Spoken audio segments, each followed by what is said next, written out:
প্রত্যেকটা ইমানদারকে আল্লাহ তাআলা বলছেন, ইমানদার তুমি লক্ষ্য করো, হিসাব করো, আজকের দুনিয়া থেকে আগামীকালকের আখিরাতের জন্য তুমি কি পাঠিয়েছো, এটা হিসাব করো। তোমার হিসাব যদি তুমি না করো, কে করবে? নিজের ভালো, নিজের ভাবনা, নিজের বুঝ যদি কারো না বুঝে আসে, কে ভাববে? কে ভাববে? আমাকে নিয়ে ভাববে কে? এই পৃথিবীর সবাই তো ব্যস্ত, সবাই সবার জায়গায় কিছু না কিছু কম বেশি, দরকারি বেদরকারি, প্রয়োজনীয় অপ্রয়োজনীয় কোনো না কোনো কাজে ব্যস্ত। সময় ঠিকই যাচ্ছে, হয় ঘুমে, নয় অবহেলায়, নয় অলসতায়, নয় পরিশ্রমে, একটা না একটা কিছু কইরা সময় তো চলে যাচ্ছে। কার হিসাব কে নিবে? কার জিন্দেগির খবর কে রাখবে? এজন্য বলে যে হাসিবু ক্বাবলা আন তুহাসাবু, আল্লাহ পাক তোমার হিসাব নেওয়ার আগে তুমি নিজের হিসাব নাও, তুমি নিজের হিসাব নাও। এজন্য মনোযোগ জরুরি, মনোযোগ জরুরি। আন্তরিকতা নিয়ে শুনলে ধীরে ধীরে বিবেক জাগে। একদিনে মানুষ বদলায় না, কিন্তু ধীরে ধীরে শুনতে শুনতে একটা সময় জিন্দেগি বদলায়। একটা পাথরের উপরেও যদি ধারাবাহিক পানি পড়ে, বৃষ্টির ফোঁটা, একটা সময়ে এই শক্ত পাথরের মধ্যে একটু ছিদ্র হয়ে যায়, ডাইবা যায়। তাইলে আল্লাহর কোরআন, আল্লাহর কথা, আল্লাহর কালাম আমাদের জন্য, নওজোয়ান ভাই, কিশোর ছেলে, তোমাদের জন্য বাবা, সব সময়ই যদি আল্লাহর কথাকে প্রত্যাখ্যান করো, শুনবা কখন? কোনো সময় যদি কোরআন তোমার গায়ে না লাগে, তোমার বিবেকে না লাগে, তো শুনবা কখন ভাই? আল্লাহর কোরআন কি কখনোই তোমার জন্য আগ্রহের বস্তু হবে না? কোনো সময় মনোযোগ আসবে না? কোরআন শরীফে আছে ফাবি আইয়ি হাদিসিন বাদাহু ইউমিনুন, আল্লাহ বলে বান্দা, কোরআনের চাইতে দামি আর কোন কথা বললে তুমি বিশ্বাস করতা বলো? এর চাইতে দামি আর কি বলতাম আমি আল্লাহ? আমি আল্লাহ বলেছি, সর্বশ্রেষ্ঠ ফেরেশতা জিব্রাইলের মাধ্যমে পাঠিয়েছি, সর্বশ্রেষ্ঠ রাসূল আমার প্রিয় বন্ধুর কাছে পাঠিয়েছি। 23 বছর আমি আল্লাহ বলছি, 30 পারা কোরআন নাজিল করেছি। এরপরে আর কি বলতাম আমি, কিভাবে বলতাম? এর চাইতে দামি, এর চাইতে শ্রেষ্ঠ আর কোন কথা বললে তুমি মেনে নিতে? কোরআন শরীফে আল্লাহ জানতে চাইছে আমাদের কাছে। এজন্য দোস্ত, এই জন্য বাপ, খুব লম্বা বয়ান করার মতো সময় সুযোগ আমার কাছে নাই। আমি প্রথম অনুরোধ করলাম, মনোযোগ থাকা দরকার। আমার বয়ান হোক আর যার বয়ানই হোক, নিজ মহল্লার ইমাম সাহেবের বয়ান হোক আর একেবারে চাঁদের দেশের হুজুর হোক, যে মনোযোগী হয় তার জিন্দেগি বদলায়। মনোযোগী না হলে গাফেল, তো আপনার জন্য কাবা শরীফের ইমাম আনলেই কি? আপনার জন্য মদিনার মসজিদে নববীর ইমাম সাহেব আনলেই কি? আপনার তো সিদ্ধান্ত পরিবর্তন হবেন না। তাইলে পৃথিবীর সবচেয়ে বড় হুজুর আনলেই কি হবে আর না হবে? যে সিদ্ধান্তই নিছে যে আমি ফজরের নামাজ পড়ব না, তো তার জন্য হুজুর বদলায় লাভ কি? যে সিদ্ধান্তই নিছে আমি হালাল খাবো না, আমি সুদ কিস্তি এটা ছাড়ব না, এটা আমার সিদ্ধান্ত, তাইলে তার জন্য হুজুর বদলাইয়া লাভ কি? বড় থেকে বড় হুজুর এনে লাভ কি ভাইয়া, যদি আমার দিল উল্টানো থাকে? এই যে হাদিসের মধ্যে আছে, আল্লাহ ভাই বুট খায়ও না, বুট খায়ও না, মনোযোগ দাও। ছেলেরা, আমি আবারও বলছি ভাইয়া, পরস্পর কথা বলো না, ফালতু অভ্যাস ছাড়তে না পারলে তুমি উঠে যাও, আমার কোনো মানা নেই, আমি কথাই বলবো অল্প একটু। দোস্ত মনোযোগ না দিলে তুমি বাহিরে ঘোরো, আমার কোনো অসুবিধা নাই। বললাম আমি ব্যক্তিগতভাবে শ্রোতা গুণী না, এটা আমার কোনো সময়ের মাথা ব্যথা না। ছোট বড় সব মাহফিলে আমি সমান তালে বয়ান করি, এটা আমার আজীবনের অভ্যাস। আলহামদুলিল্লাহ এই অঞ্চলটা আমার পায়ে হাঁটা অঞ্চল। এখনো না আমি আসছি গাড়িতে, কিন্তু আমি তো এগুলো পায়ে হেঁটেই আসছি। তাইলে যখন আমার আরো ছোট ছোট মাহফিল ছিল তখন আমি 3-4 ঘন্টা বয়ান করে গেছি। ব্যস্ততার কারণে সময় মিলানো যায় না, এতটুকুই সমস্যা, আর কিছু না। জোহরের পর থেকে বয়ান শুরু হয়েছে, এখনো চলতেছে, আরো বয়ান আছে। হ্যাঁ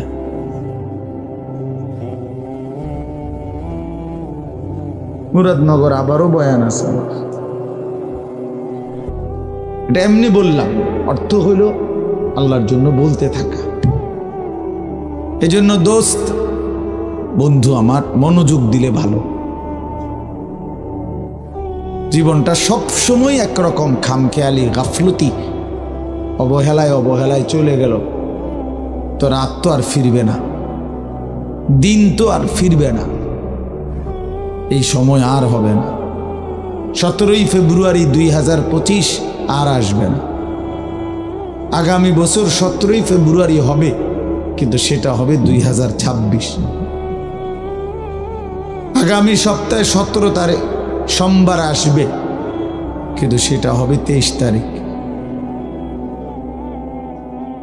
প্রতি রাত, প্রতি ঘন্টা, প্রতি মিনিট, প্রতি সেকেন্ড একবারই আসে। আমাদের হায়াত একবারই, প্রত্যেক মিনিট একবার। নবী সাল্লাল্লাহু আলাইহি ওয়াসাল্লাম বলছেন, ইরতাহালাতিদ দুনিয়া মুদবিরা ওয়ারতাহালাতিল আখিরাতু মুকবিলা। নবীজি বলেন, উম্মত শুনো, প্রতি সেকেন্ড, প্রতি মিনিট দুনিয়া তোমার পিছনে যাচ্ছে, প্রতি মিনিট আখিরাত তোমার সামনে আসতেছে। প্রতি ঘন্টা যায় তো আমার দুনিয়া যায়, প্রতি ঘন্টা যায় তো আমি আখিরাতের দিকে 1 ঘন্টা আগায় যাই, কবরের দিকেই 1 ঘন্টা আগায় যাচ্ছি, হাসরের দিকেই আমরা মূলত কি আগায় যাচ্ছি। এই জন্য নবীজি বলছেন, অতএব বুদ্ধিমান হলে শোনো উম্মত, ফাকুনু আবনা আল আখিরা ওয়ালা তাকুনু আবনা আদ দুনিয়া। নবীজি বলছেন, অতএব তুমি আখিরাতের সন্তান হও, আখিরাতের পরিচয়ে পরিচিত হও, দুনিয়ার সন্তান হও না। শুধু ডাক্তার, শুধু ইঞ্জিনিয়ার, শুধু আইনজীবী, শুধু ব্যারিস্টার, শুধু পয়সাওয়ালা, শুধু ব্যবসায়ী, শুধু কৃষক, শুধু বিদেশি, শুধু প্রবাসী, এক মুসলমান হিসেবে এতটুকু পরিচয় নিয়েই তুমি যথেষ্ট হইও না। এক মুসলমানের পরিচয় এতটুকুই না, বরং তোমার পরিচয় যেন হয় আখিরাতের পরিচয়। লোকটা নামাজি, লোকটা রোজাদার, লোকটা চরিত্রবান, লোকটা দিনদার, লোকটা ফরহেজগার, লোকটা আল্লাহওয়ালা, লোকটা আখিরাতের ফিকির করে, মসজিদকে ভালোবাসে, মাদ্রাসাকে ভালোবাসে, ওলামায়ে কেরামকে ভালোবাসে, নামাজকে ভালোবাসে, আল্লাহর ঘরকে ভালোবাসে, কোরআনকে ভালোবাসে। এমন পরিচয়ে পরিচিত হও, এমন পরিচয় নিজের জীবনে লাগাও। নবীজি বলছেন, শুধু দুনিয়ার পরিচয়, অনেক বড় পয়সাওয়ালা, অনেক বড় টাকাওয়ালা, অনেক বড় ক্ষমতার অধিকারী, দোস্ত ক্ষমতা বেশি বা কম উভয় অবস্থাতেই কবরে চলে যাবে, হাসলেও মরে যাবে, কাঁদলেও মরে যাবে। তাফসিরে মাআরিফুল কোরআনে আমরা পড়ছি, মুফতি শফি রহমতুল্লাহ বলছে, দুনিয়াবাসী, দুনিয়া নিয়া কারাকারি করো না, কারণ সর্বোচ্চ চেষ্টা করে দুনিয়া যদি জিতেও যাও তাইলেও মরে যাবা, যদি হেরেও যাও তাইলেও মরে যাবে। পৃথিবীর সর্বশ্রেষ্ঠ ধনী সেও মৃত্যুবরণ করবে, পৃথিবীর সর্বশ্রেষ্ঠ ফকির সেও মৃত্যুবরণ মরেই যাবে। প্রিয় বন্ধু, তোমরাও আমরাও হাসলেও মরে যাব, কাঁদলেও মরে যাব। সুখে থাকলেও মৃত্যু হবে, দুঃখে থাকলেও মৃত্যু হবে। অট্টালিকায় থাকলেও মরণ, কুড়ে ঘরে থাকলেও মরণ। অতএব যেই মৃত্যু আমাকে বরণ করতেই হবে, যেই কবর থেকে আমি আড়াল হওয়ার, পাশ কাটার কোনোই সুরত নাই, অতএব তার জন্য প্রস্তুতি নেওয়া, যেটার মুখোমুখি আমাকে হতেই হবে, তার জন্য প্রিপারেশন নেওয়া, এটাই বুদ্ধিমানের কাজ। আমার যেহেতু ডায়াবেটিস হয়েই গেছে, এখন আমার এই অবস্থায় শরীর স্বাভাবিক থাকবে কেমনে, এইটা নিয়েই ফিকির করা উচিত। আমার যেহেতু গ্যাস্ট্রিক হয়েই গেছে, আমার যেহেতু এই রোগ হয়েই গেছে, এখন বিবেকবান বুদ্ধিমান উচিত যে এই অবস্থায় আমি সুস্থ থাকবো কিভাবে। ঠিক মনে করেন এরকম, আমাকে যেহেতু কবরে যেতেই হবে, আমাকে যেহেতু মরতেই হবে, অতএব এখানে উচিত বিবেক দিয়ে যে অতএব আমাকে কবরে ভালো থাকবো কিভাবে তার ফিকির করে। কারণ কোন যুক্তি দিয়ে, পৃথিবীর সর্বশেষ যুক্তি প্রযুক্তি দিয়েও তো আমি কবর থেকে বাঁচতে পারবো না। তাহলে যে সত্য আমাকে গ্রহণ করতেই হবে, যে অমোঘ বিধান আমাকে মেনে নিতেই হবে, তার জন্য প্রিয় ভাই নিজেকে প্রস্তুত করা, ভাবা, কল্পনা করা, এটাই বিবেকের দাবি, এটাই ইনসাফের দাবি। এই জন্য ছেলেদেরকে বললাম, বাবা, কিশোর নওজোয়ান বয়সে তুমি ফিকির করো, তুমি সুস্থ সবল সামর্থ্যবান, শরীর স্বাস্থ্য জীবন যৌবন সব সুস্থ আছে, শক্তি আছে। এই সময়ে যদি কোনো ভাবনা না আসে তো বুড়াকালে কেমনে ভাববা? বয়সকালে তো ভাবনার সময় না। কোরআন শরীফে স্পষ্ট আছে, অমিনকুম মান ইউরাদ্দু ইলা আরদালিল উমর লিকাই লা ইয়ালামা মিন বাদি ইলমিন শাইআ। আল্লাহ বলেন, মানুষকে আমি পর্যায়ক্রমে ধীরে ধীরে অনেক মানুষকে আমি এরকম নিষ্কর্মা বৃদ্ধ বানিয়ে দেই যে ফলে সে যে জিনিসগুলো ইতিপূর্বে জানতো, একটা পর্যায়ে সে আর কিছুই জানে না,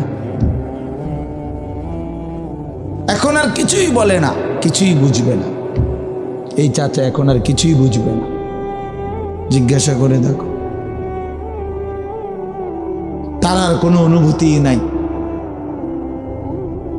তার কাছে এখন আর দুনিয়া বরাবর সবকিছু, হাসিও বরাবর, কান্নাও বরাবর, রাতও বরাবর, দিনও বরাবর, আনন্দও বরাবর, বেদনাও বরাবর। ওনার তো আর সেই ফিলিংসটাই নেই। আমার মারে দেখছি আমি, আজীবন মা কত নামাজ পড়তেন, তিলাওয়াত করতেন, তসবি পড়তেন, 500 দানার তসবি পড়তেন মা। আর মা এখন এত অসুস্থ হয়ে গেছে, বৃদ্ধ। নামাজের কথা কোনো 10 বার 20 বার বললে হ্যাঁ মানে বোঝে না, কি করবো এটা বোঝে না। অজু করতে কইলে মা বোঝে না। তাহলে আমি তো আমার মায়ের চোখে দেখা সাক্ষী, আমি তো মাকে দেখছি। মা আমার সেই সকাল থেকে রাত পর্যন্ত কত নামাজ পড়তেন, কত কোরআন তিলাওয়াত করতেন। আমার মায়ের সেই জিন্দিগি তো আমি দেখছি ভাইয়া। এই জন্য আমরা, এটাই সত্য, এটাই বাস্তবতা, আমাদেরকে যেতেই হবে। 3 অবস্থার যে কোনো একটা হবেই। হয় একদিন এই শক্ত সামর্থ্য শরীর দুর্বল অসুস্থ হয়ে যাবে, নয়তো বৃদ্ধ হয়ে যাবে, নয়তো তার আগেই কবরে পৌঁছে যাবে। প্রিয় বন্ধু, প্রিয় বাপ, আমাকে এটা বরণ করতেই হবে, আমাকে এটা বরণ করতেই হবে। এজন্য আমি অনুরোধ করছি, ওই দেখেন ওই ছেলে বারবার মোবাইল উঠাই আয়, মানে অসভ্য কিছু ছেলে আছে, অসভ্য, এমন গাদ্দার যে কারো কোনো কথা শুন। হের কথা হইল যে মানে অনেক ছেলে এরকম যে হুজুর আমি এর থেকে ভালো মানুষের কথাই শুনি না, আপনার কথা শুনবো কিন্তু। না না, এটাই হাসি না, এটা কলিজা পাথর হওয়া। এমন গাদ্দার যে কোনোভাবেই আমি নিষেধ করলাম। ওই যে ওই আরেক অপদার্থ হাসে, এই দেখছেন, এই যে এখন নামাইল, এই জিন্দিগি। হে নিজে নিজে হাসে মোবাইল দিতে, মানে কাকে বলে আমার এত কিছু, আমি এবং আমার মোবাইল। পৃথিবীতে এরপরে আর কিছু আছে বা নাই এটা আমার জানার বিষয়। শেষ, আমি এবং আমার একটা মোবাইল। এটাই রাত, এটাই দিন, এটাই হাসি, এটাই কান্না, এটাই আনন্দ, এটাই বেদনা। খালাস। মোবাইল দেখতে দেখতে ঘুমাচ্ছে, মোবাইল দেখতে দেখতে ঘুম থেকে উঠতেছে। রাত গভীর হয় মোবাইলে, ভোর আলোকিত হয় মোবাইলে। আহা, প্রিয় নওজোয়ান, আল্লাহ পাক তাইলে আমাদেরকে এজন্যই সৃষ্টি করছেন। মাত্র 15,000 টাকা 14,000 টাকা দামের একটা মোবাইলের কাছে হেরে গেলাম। এত সুন্দর জীবন, অনন্তকালের আখিরাত সব ত্যাগ করে দিলাম। কি বন্ধু, চিরস্থায়ী জান্নাত ছেড়ে দিলা, জাহান্নামের জন্য সিদ্ধান্ত নিয়েই দিলা। এই নারী, এই ছবি, এই উলঙ্গ দৃশ্য, এই জিনা, এই ব্যভিচার, খোদার কসম ধীরে ধীরে তোমার জাহান্নামের দিকেই নিয়ে যাবে। নুওয়াল্লিহি মা তাওয়াল্লা ওয়া নুসলিহি জাহান্নাম। আল্লাহ বলছে, যে বান্দা আমার রাসূলের বিরুদ্ধাচরণ করবে এবং আমার ঈমানদার বান্দারা যে পথে চলে তার উল্টো পথে চলবে, আল্লাহ বলেন আমি তাকে সেই উল্টো পথেই চালাবো এবং একদিন সত্যি সত্যি আমি তারে জাহান্নামে ফেলে দেব। খোদার কসম গাফ, এটা কোরআন শরীফের আয়াত। আমি এই মাত্র বলে আসছি, বলছি তোমরা যারা আমার একটা কথা মনে করো বাপ, ছেলেদেরকে তোমাদেরকে বলি, বাবা সারা দিন সারা রাত মোবাইলে নারী দেখো, ছবি দেখো, নাচ গান, এক ওয়াক্ত নামাজ যারা পড়ো না, কোনো দিন যারা ফজরের নামাজ পড়ো না, হালাল হারামের কোনো পার্থক্য নাই, কিন্তু কেউ তোমারে ফিরায় না। তোমার মা, তোমার বাবা, তোমার পাড়া, তোমার মহল্লা, তোমার দেশবাসী, কেউ তোমারে নিয়ে একটু ভাবে না, কেউ তোমার একটু ফিরায় না। একটা বার বলে না যে এই বাবা তুই কোন রাস্তায় যাচ্ছিস, কিরে তুই মুসলমানের ঘরে জন্ম নিয়ে এত নষ্ট হয়ে যাচ্ছিস কেন? যাকে কেউ ফিরায় না, কেউ বলে না। কেন বাপ? একটা বার, একটা ছেলে শুধু তুমি আমার কথা ভাইবো যে কেউ তোমারে ডাকে না কেন? 365 দিনে খোদার একটা বছরে কোনো দিন ফজরের নামাজ পড়লা না, অথচ কেউ তোমার একটু বলেও না কিরে বাবা তুই মুসলমানের ঘরে জন্ম নিয়ে ফজরের নামাজ পড়স না কেন? সারাদিন রাত তুমি মোবাইলের মধ্যে নারী নিয়ে, ছবি নিয়ে পড়ে থাকো, কিন্তু আপন মা বাবা, আত্মীয় স্বজন, পাড়া পড়োশি কেউ তোমারে ফিরাইবার জন্য একটু ডাকেও না, বলেও না। এমন হয়ে গেল কেন তোমার জীবনটা? কেউ তোমারে বাঁচাইতে চায় না কেন? মনে রাখো বাপ, মূল কারণ একটাই, তোমার উপরে আল্লাহর লানত পড়ছে, খোদার লানত, খোদার গজব পড়ছে তোর উপরে। এই জন্য আল্লাহর লানত পড়ে যার উপরে, তার থেকে গোটা সৃষ্টি মুখ ফিরায় নেয়। এটা মুখ ফিরায় নেয়, এটা জরুরি বিষয়, মুখ ফিরিয়ে নেয়। আমার মার বয়স এই মাত্র বললাম, আমার মা আমি বললাম কিছুই বুঝে না, কিন্তু সেই মা আমার এখনো মনে আছে। একটা আশ্চর্য বিষয় হলো 75 বছরের কম হবে না আমার বয়স। মা আমার এখনো আমারে বলে, আমারে দেখলে বলে বা আমগরে বলে, আমার 44 বছর বয়স, আমার 4টা সন্তান আছে, আমি আজকে 21 বছরের চাইতে বেশি ওয়াজ মাহফিলে যাই। আলহামদুলিল্লাহ, আল্লাহর দয়া। কিন্তু কসম আল্লাহ, মা এখনো আমারে বলে, ফুত নামাজ পড়ছুন, নামাজ পড়ছুন। আমারে সব সময় বলে, মা ফুত চাইও মানুষের, কত আনে মাহফিলে যাও, মানুষের লগে চাইও, টাকা পয়সা লইয়া ঝামেলা কইরো না। কতবার যে কইছে এই কথা, এটা মা আমারে আমার জীবনে। কিরে বেটা, আমার ৭৫ বছরের মা তো, আমি ৪৪ বছরের ছেলে, আমি আমারে আজও ডাকে, তোরে কেন ডাকে না?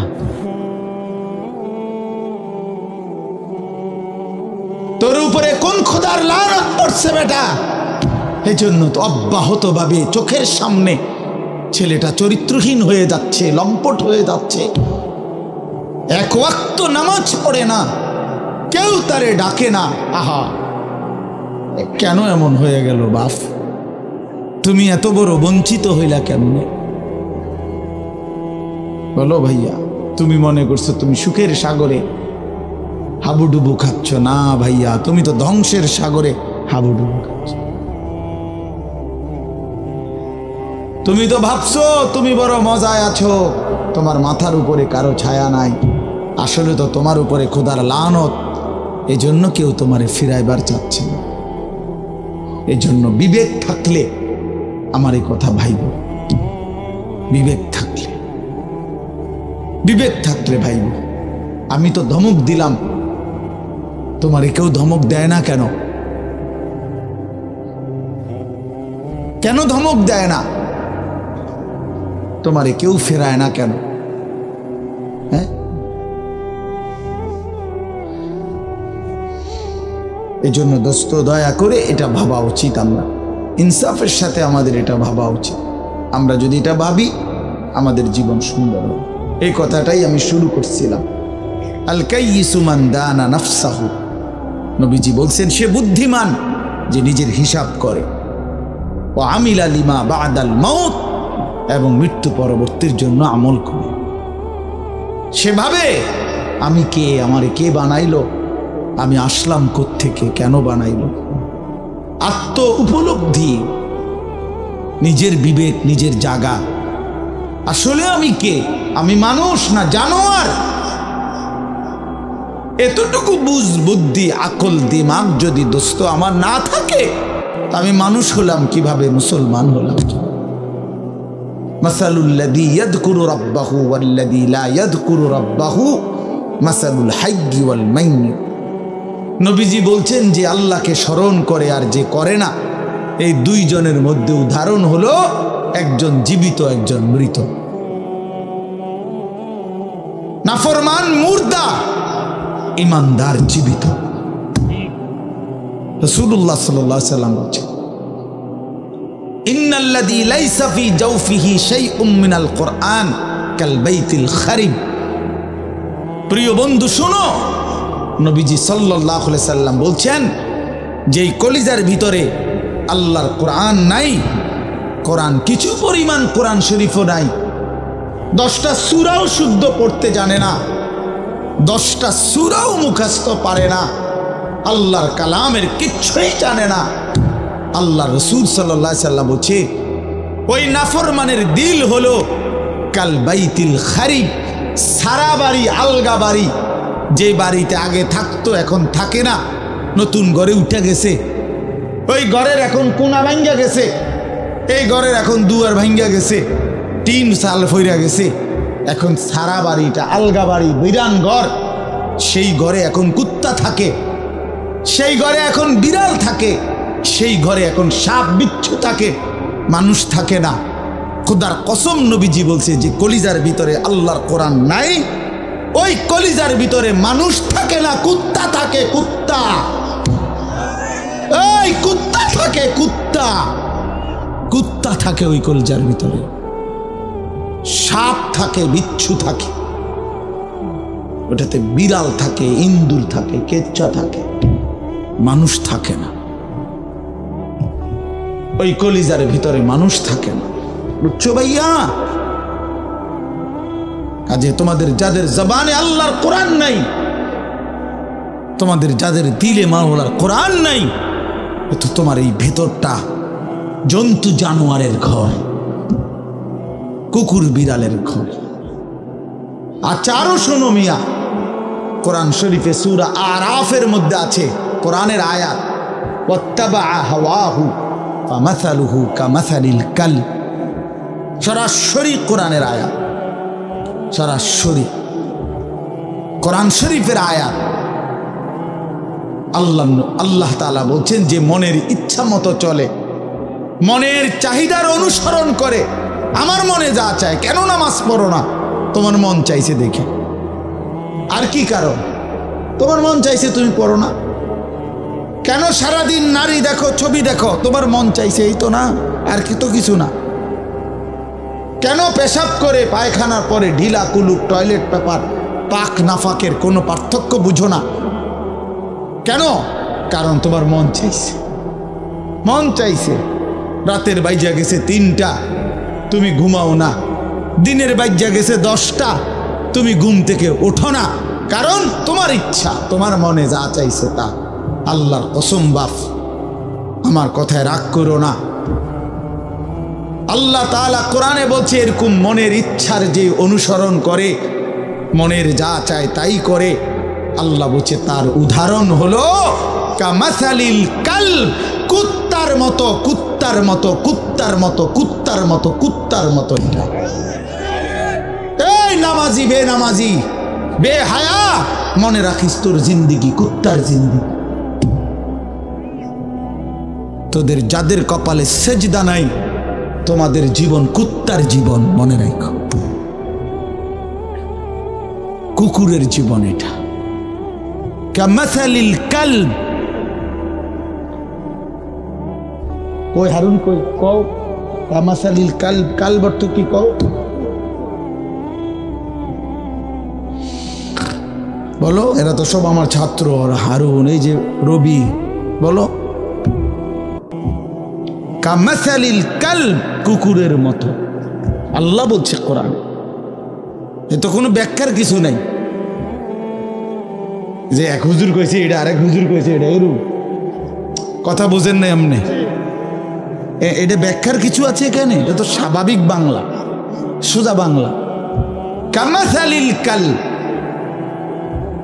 কুকুরের মতো। ওই জিন্দিগি কুত্তার জিন্দিগি, যে জিন্দিগি নাফরমানের জিন্দিগি, নাফরমানের জীবন। এর জন্য দোস্ত রহম করো নিজের উপরে। আমার চিৎকার চেঁচামেচির একটাই মাকসাদ, সারাটা বছর আমি চিল্লাই, এই এক কথার ফেরি করি, তুমি তোমারে কদর করো। আমার বাবা, আপনাদেরকেও বলি, বাবারা যারা বয়স্ক আছেন, আপনি ইনসাফের সাথে বলেন, আপনি মুসলমান, 60 বছর ধরে আপনি মুসলমান, আপনি এখনো বিড়ি সিগারেট খান, আপনি ফিরবেন কখন? বলেন বাবা। 60 বছর ধরে এখনো আপনি চা দোকানে, টেলিভিশনে নাচ গান না দেখলে আপনার রাতের ঘুম হয় না। আস্তাগফিরুল্লাহ। এত বছরেও আপনার নাফরমানি ছাড়ার সময় হয় নাই? 60 বছর বয়সেও মুসলমান গালি দেয়, 60 বছর বয়সেও মুসলমান কিস্তি নেয়, 60 বছর বয়সেও মুসলমান সুদ খায়, 60 বছর বয়সেও মুসলমান টেলিভিশনে নাচ গান নর্তকীর ছবি দেখে। ছি ছি ছি ছি, এত নির্লজ্জ, এত বেহায়া ইমানদার বুড়া মানুষ হইতে পারে না। এত বেহায়া কোনো ইমানদার বুড়া হইতে পারে না বেটা। এটা বুঝা উচিত, এটা ভাবা উচিত। আলাম ইয়ানি লিল্লাযীনা আমানু আন তাখশা কুলুবুহুম লিযিকরিল্লাহ। আল্লাহ বলছে, মুমিন, আমি আল্লাহর ভয়ে তোমার মনটা নরম হওয়ার সময় আজও হয়নি? আমারে ডাকবা না তাইলে? আলাম ইয়ানি লিল্লাযীনা আমানু আন তাখশা কুলুবুহুম লিযিকরিল্লাহ ওয়া মা নাযালা মিনাল হক। রব্বে কারীম বলে, বান্দা, আমার স্মরণ, আমার জিকির, আমার বন্দিগি আমার কোরআন পড়বার জন্যে তোমার মনটা নরম হওয়ার সময় আজও কি হয়নি? আল্লাহ যেন ডাক দিয়ে বলছে, যুবক 365 দিন তো হয়ে গেল, একটা বছর চলে গেল বান্দা, কোনদিন ফজরের নামাজ পড়লা না, তাহলে কি বান্দা আর কোনদিন পড়বা না? এই ফয়সালা দিয়ে ফেললা। 30 বছর ধরে সুদ খাও বান্দা, তাহলে কি এই সিদ্ধান্তই নিলা আর কোনদিন ছাড়বা না? 20 বছর ধরে দাড়ি কাটতেছ, তাহলে কি এই ফয়সালাই নিলা যে আর কোনদিন দাড়ি রাখবা না? 20 বছর ধরে ঘরে রঙিন টেলিভিশন চলে, প্রতিদিন নাচ গান নর্তকীর ছবি, তাহলে কি মুমিন ফ্যামিলির জন্য এটাই সিদ্ধান্ত নিয়েছো যে আমি আমার পরিবারকে আল্লাহর নাফরমানির উপরেই রেখে যাব? এটা কি নাফরমানি না? কথা বলেন না? তাইলে আর কোনোদিন কি ফিরবা না? আল্লাহ জানতে চাইছে, আল্লাহ জানতে চাইছে বান্দা সময় কি আজও হয়নি? আমারে কি ডাকবা না? আমি কি একটা সেজদা পাবো না? আল্লাহ বলেছেন আমি তো দুনিয়া বাদ দিতে বলি নাই, ওয়ালা তানসা নাসীবাকা মিনাদ দুনিয়া, দুনিয়া ভুলে যেও না। স্ত্রী তো আমি দিয়েছি, সন্তান তো আমি দিয়েছি, এই জীবনে যা উপার্জন করছো তো আমি দিয়েছি। ওয়াফিস সামাই রিজকুকুম ওয়া মা তুআদুন, আল্লাহ বলেন আসমানে তোমাদের রিজিক, জমিনে না। কোথায়? ওয়াফিস সামাই রিজকুকুম, তোমাদের রিজিক আসমানে। মা উরিদু মিনহুম মির রিজকিন ওয়া মা উরিদু আন ইউতঈমুন, আল্লাহ বলে বান্দা আমি তোমাদের কারো কাছ থেকে কোনো রিজিক চাই না, তোমরা কেউ আমাকে খাওয়াইতে হবে আমি এটাও চাই না। ইন্নাল্লাহা হুয়ার রাজ্জাকু যুল কুওয়াতিল মাতিন, নিশ্চয়ই আল্লাহই হচ্ছেন সুবিশাল ক্ষমতার অধিকারী, রিজিক দাতা। কায়নাতকে তো আমি খাওয়াই, আমারে তো কেউ খাওয়াইতে হয় না। সবার আশ্রয় তো আমি দেই, আমারে তো কেউ আশ্রয় দিতে হয় না, আমি তো সব করি। ওয়া ইন আমসাসকাল্লাহু বিদুররিন ফালা কাশিফা লাহু ইল্লা হু, আল্লাহ বলে বলো না বান্দা আমি যদি কাউকে মুসিবতে ফেলি তাইলে সেই মুসিবত থেকে উদ্ধারকারী আমি ছাড়া আছে কে? কে আছে? কে বলে না বাপ? কে? ফালা কাশিফা লাহু ইল্লা হু, আমি ছাড়া উদ্ধারকারী কেউ নাই, কেউ নাই। ওয়া ইন ইউরিদকা বিখাইরিন ফালা রাদ্দা লিফাদলিহি, আল্লাহ বলেন আর আমি যদি কাউকে কল্যাণ করি, উপকার করি, তাইলে আমার কল্যাণ আমার উপকার ঠেকায়া দিবে এমনও তো কেউ নাই। কে দিবে আমার ঠেকায়া? আমারে প্রতিহত করবে কে? ওয়া ইন মিন শাইইন ইল্লা ইনদানা খাযাইনুহু ওয়া মা নুনাজ্জিলুহু ইল্লা বিকদারিন মা'লুম, আল্লাহ বলে বান্দা সব কিছু আমার কাছে আছে ভান্ডারে ভান্ডারে, কিন্তু আমি জমিনে নাজিল করি পরিমাণ মতো করে। একসাথে সব আলু দিয়া দিলে রাখবা কই? একসাথে 30 বছরের পেঁয়াজ দিয়া দিলে রাখবা কই? কথা বোঝেন নাই? একসাথে 50 বছরের খাবার দিয়ে দিলে রাখবা কই? আছে তো আমার কাছে সব কিছুর ভান্ডারে ভান্ডার, কিন্তু আমি জমিনে দিয়ে থাকি পরিমাণ মতো করে, বিকাদারিম মা'লুম। ইন্না কুল্লা শাইইন খালাকনাহু বিকদার। আল্লাহ বলেন সব কিছু আমি বানিয়েছি পরিমাণ মতো করে। জন্ম নিল কয়জন, কবরে নিলাম কয়জন, আমার হিসাব আছে। কোন সংখ্যা, জনসংখ্যা কোনো সময় বেড়ে গিয়ে ক্ষতিগ্রস্ত হবে না, আমি আছি না।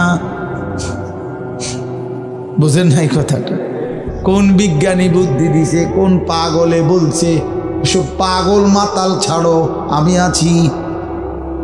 ওমা মিন দাব্বাতিন ফিল আরদি ইল্লা আলাল্লাহি রিজকুহা। আল্লাহ বলে যত কিছু জমিনে বিচরণ করে সব কিছুর রিজিকের জিম্মাদারি আমি একাই আমার কাঁধে তুলে নিলাম। ওয়া ইয়ালামু মুস্তাকাররাহা ওয়া মুস্তাউদাআহা। আল্লাহ বলেন আমার বান্দা, আমার সৃষ্টি, আমার মাখলুক কখন কোথায় থাকবে, শেষ পর্যন্ত কোথায় দাফন হবে, আমি সব আগের থেকেই জানি, ফয়সালা করে রেখেছি। গতকালকে আমি ছিলাম সিলেট মৌলভীবাজার, আজকে এখানে।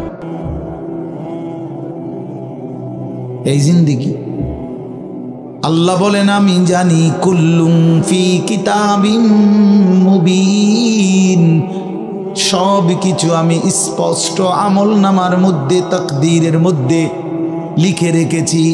তাকদীরে সব আগের থেকেই ফয়সালা করা, সব আগের থেকে সিদ্ধান্ত করা। আর রিজকু মাকসুম, রিজিক বন্টন হয়ে আছে।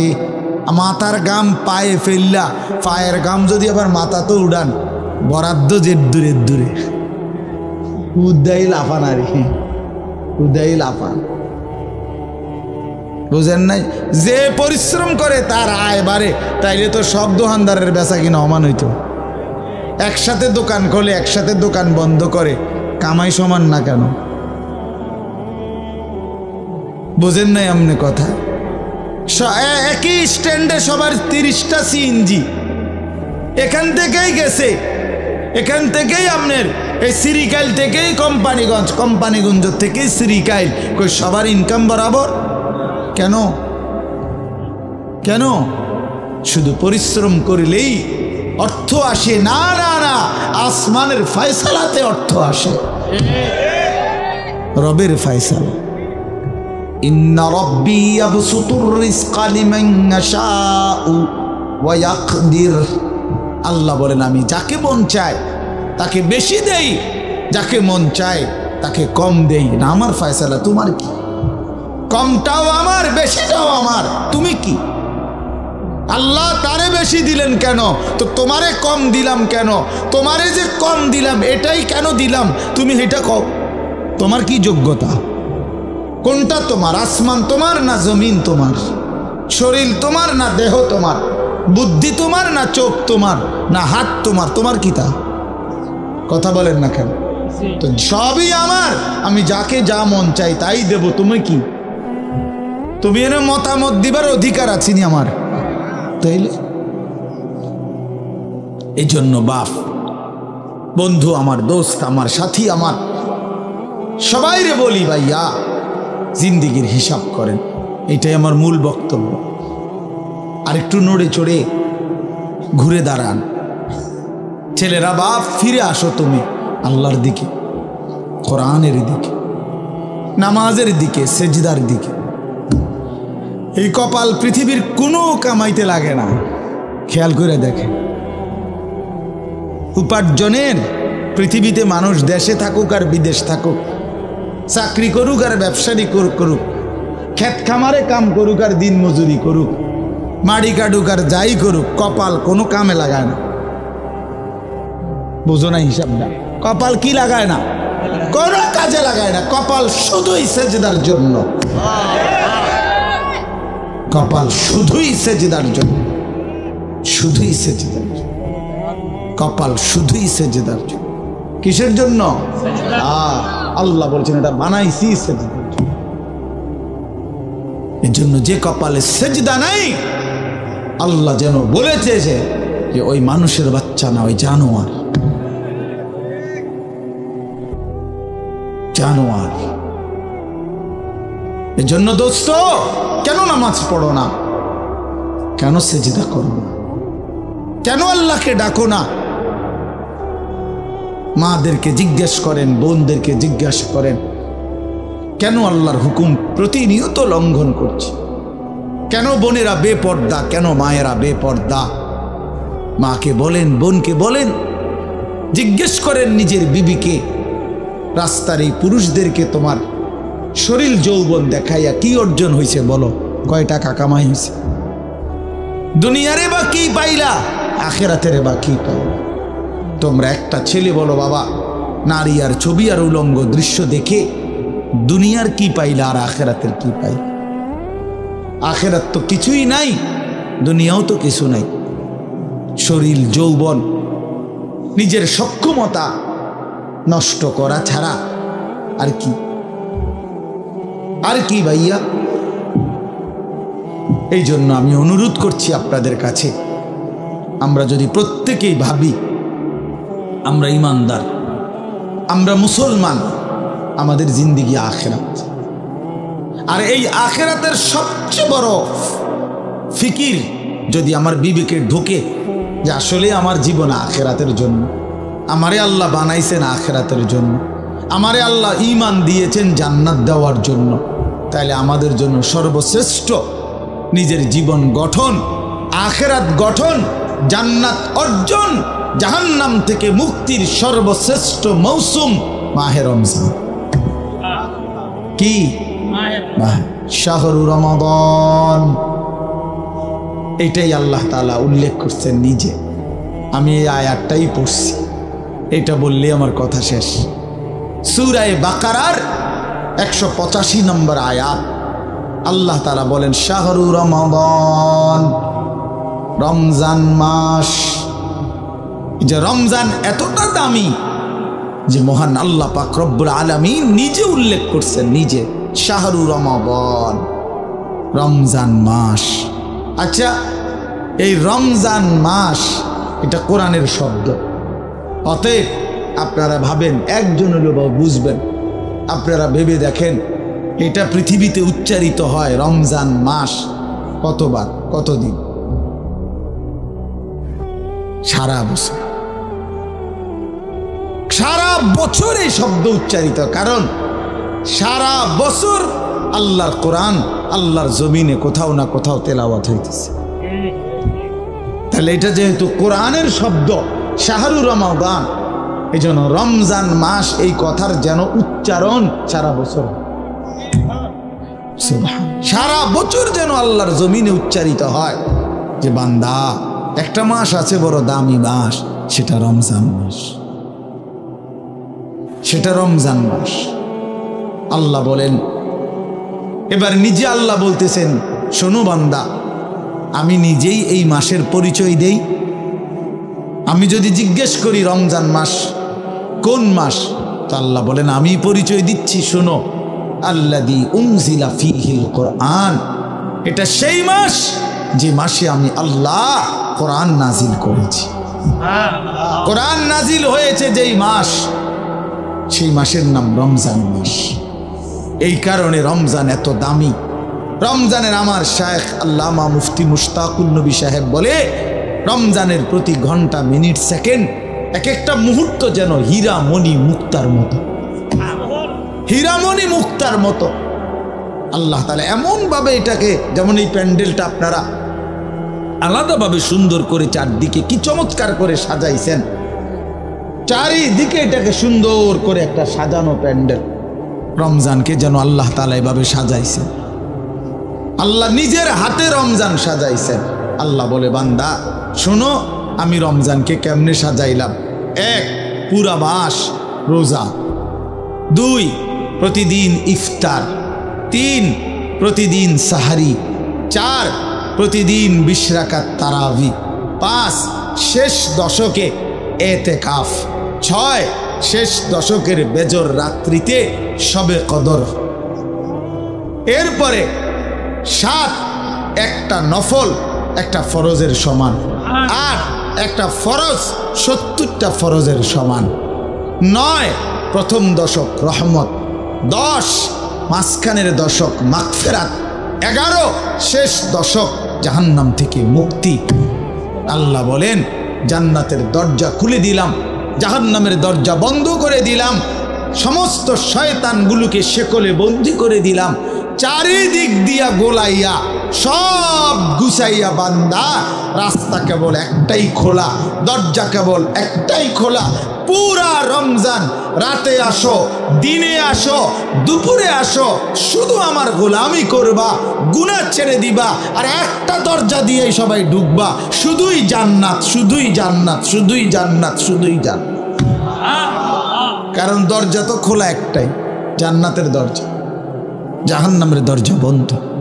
এই মাসে আমি কোনো দিকে দেব না, শুধু জান্নাত দেব, শুধু জান্নাত, শুধু জান্নাত।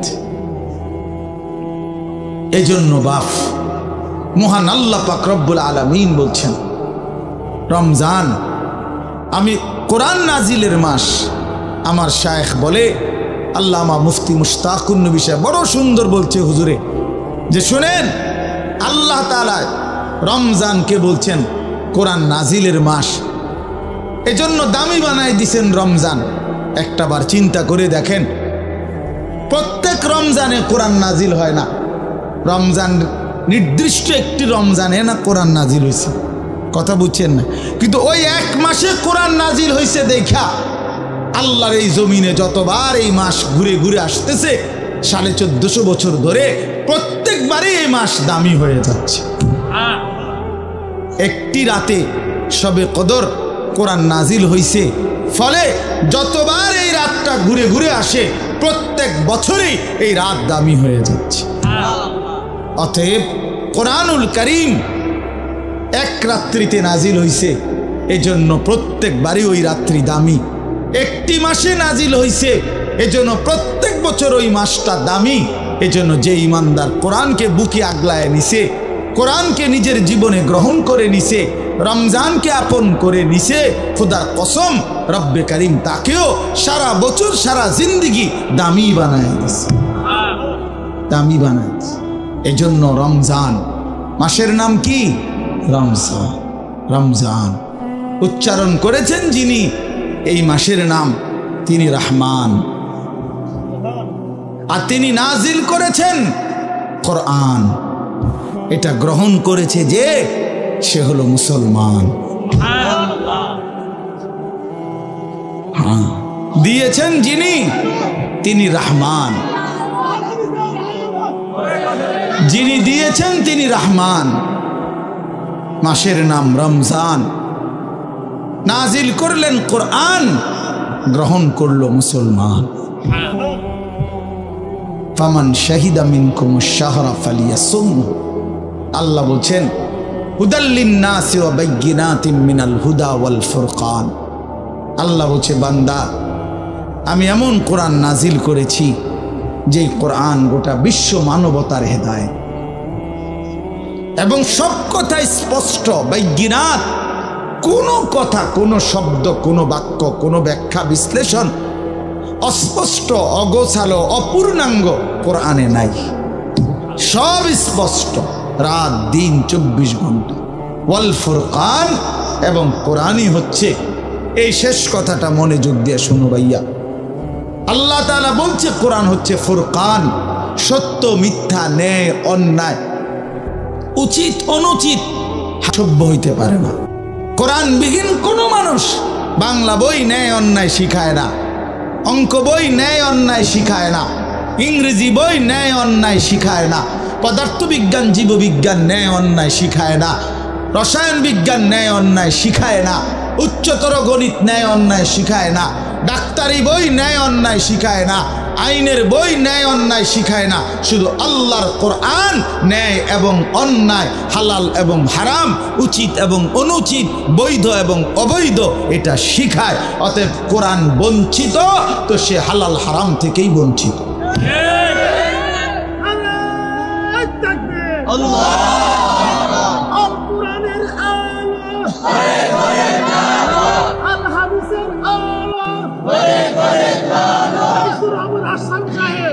অতএব এটা ফিকির করা চাই, এটা পার্থক্যকারী জ্ঞান।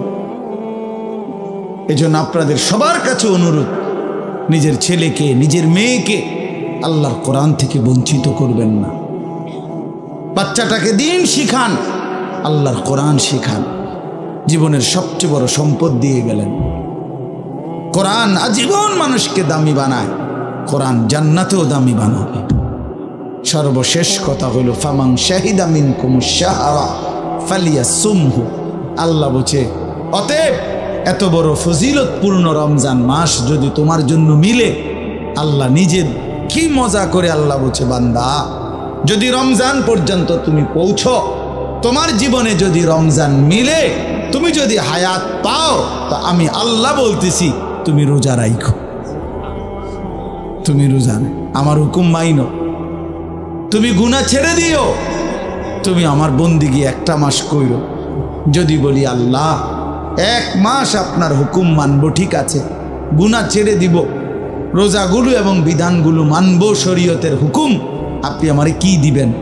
আল্লাহ বলে লাআল্লাকুম তাত্তাকুন, 1 মাসেই আমি আল্লাহ তোমারে মুত্তাকি বানিয়ে দেব। যদি বলি মুত্তাকি হলে কি হবে? আল্লাহ বলে জানো না, জান্নাত বানানোই হয়েছে মুত্তাকিদের জন্য। উইদ্দাত লিল মুত্তাকিন, জান্নাত বানানোই হয়েছে মুত্তাকিদের জন্য। অতএব যে মুত্তাকি সেই জান্নাতি, যে জান্নাতি সেই মুত্তাকি।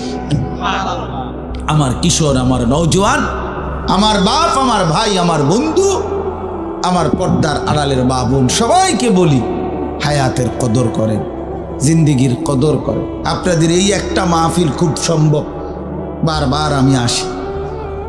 ওই কবির ভাই এইসা প্রেশার তার, এই এক মহব্বতের মানুষের কাছে আমি বারবার হেরে যাই, যার কারণে তার খুব বেশি ভালোবাসার কারণে এই মাহফিলটা কোনো না কোনোভাবে মিলাইতে হয়। তা আল্লাহর দয়া আজকেও আসা হইছে। আমি সবার কাছে অনুরোধ করছি, আমাদের মৌলানা সানাউল্লাহ বয়ান করবে, আসছে ও, মাশাআল্লাহ, ও অনেক সুন্দর বয়ান করে মাশাআল্লাহ। তো সে বয়ান করবে, দোয়া করবে। আমি দিল থেকে আপনাদের জন্য দোয়া করি, আল্লাহ তাআলা আপনাদের সবাইকে ঈমান আমলের জিন্দেগি দান করেন।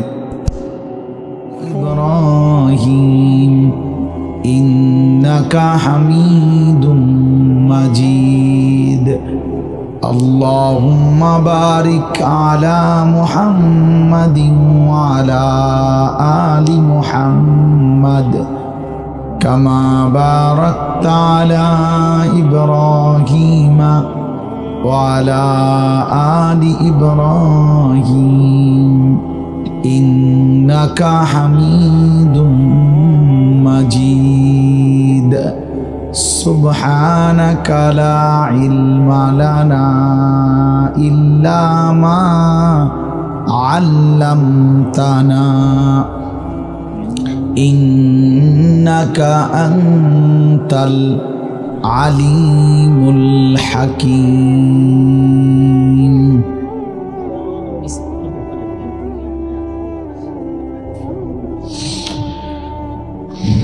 আলহামদুলিল্লাহ।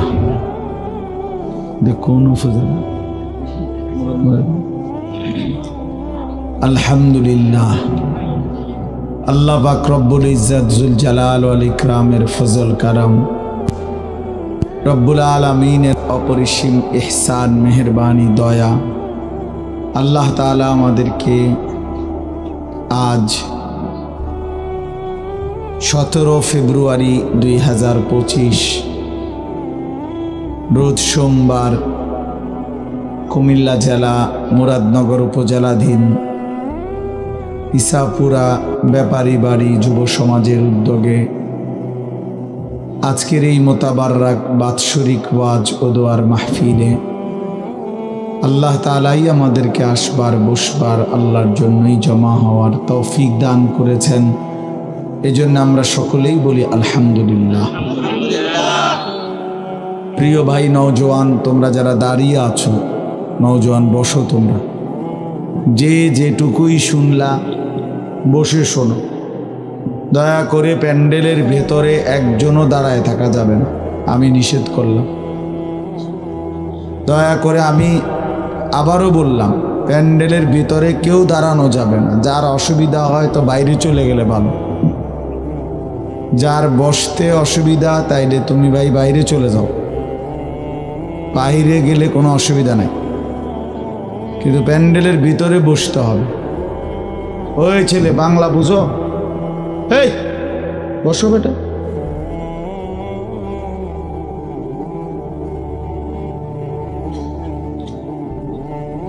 মাশাআল্লাহ, সবাই মিলে বাস্তবতা হলো মাহফিল এটাই বাস্তবতা যে আন্তরিকতার সাথে যেই শুনে, কম হোক বেশি হোক, কিছুটা হলেও উপকৃত হয়। এই জন্য দয়া করে প্রত্যেকেই যদি হাতে ধরা যেই মোবাইলগুলো আছে এগুলো বন্ধ করে আমার দিকে তাকায়া শুনলে ভাইয়া ভালো হয়। আমি আদেশ করলাম, কেউ এই হাতে মোবাইল ধরে রেখে বয়ান শুনলে দোস্ত জিন্দেগির মধ্যে কোনো পরিবর্তন আসে না,